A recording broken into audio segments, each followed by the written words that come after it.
नीतीश कुमार की हार की नींव बिहार में रखा है बागेश्वर बाबा। क्या शाह के कहने पर हुआ था बाबा का भव्य स्वागत? जैसे मोदी के मैजिक से आती है भीड़, वैसे बाबा के चमत्कार ने तोड़ा हर रिकॉर्ड। गुस्से में बिहार पुलिस ने काटा बाबा का चालान। क्या बागेश्वर सरकार के पीएम मोदी से सीधे होती है बात? लाखों जिनको भगवान मानते, शाह उन्हें बड़ा हथियार मानते। तो क्या बागेश्वर सरकार उस मुकाम पर पहुंच गए हैं जहां से वो बाला साहब ठाकरे की तरह बाहर बैठकर सरकार चलाएंगे, या फिर वो सियासत की हवा बदलने का दम रखते हैं? बागेश्वर सरकार बिहार गए पर पीछे बहुत कुछ छोड़कर आए हैं। नरेंद्र मोदी बेशक चुप रहते हैं, पर बागेश्वर सरकार पर क्या सोचते हैं, इसकी पूरी सच्चाई हम बताने जा रहे हैं। एक बिहारी 100 पर भारी की कहावत सुनी थी, पर एक बाबा पूरे बिहार पर भारी पड़ गया पहली बार देखा है। जो बिहार जातियों की गहराई में खंड खंड बटा है, उसको एक बाबा ने पल भर में भर दिया। बागेश्वर बाबा के धाम में एक साथ 10 लाख से ज्यादा लोग पहुंचे। पुलिस को लाठी तक नहीं उठानी पड़ी। ये भीड़ आप दो जगह ही देख सकते हैं, नरेंद्र मोदी की बड़ी रैली में या फिर बागेश्वर सरकार की कथा में। पर भीड़ तो तेजस्वी और अखिलेश यादव की रैली में भी आती है। फिर बाबा में ऐसा क्या खास है कि वो बाला साहब ठाकरे की तरह सियासत के सरकार भी बन गए और बीजेपी नेता उनके चरणों में बैठकर अनुसरण में लगे? इसकी शुरुआत होती है दिल्ली के पीएमओ और गृह मंत्रालय के उस कमरे से जहां अमित शाह बैठते हैं। मोदी योगी वाली बीजेपी की सोच और कथा कहने वाले बाबा की सोच में खास फर्क नहीं है।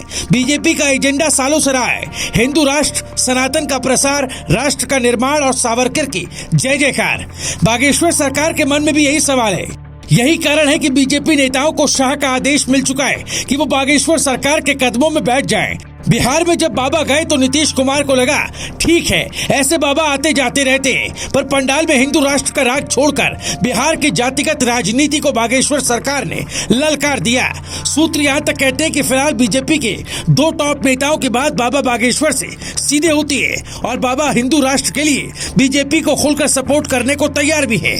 इस बात को और पुख्ता करती है ये खबर।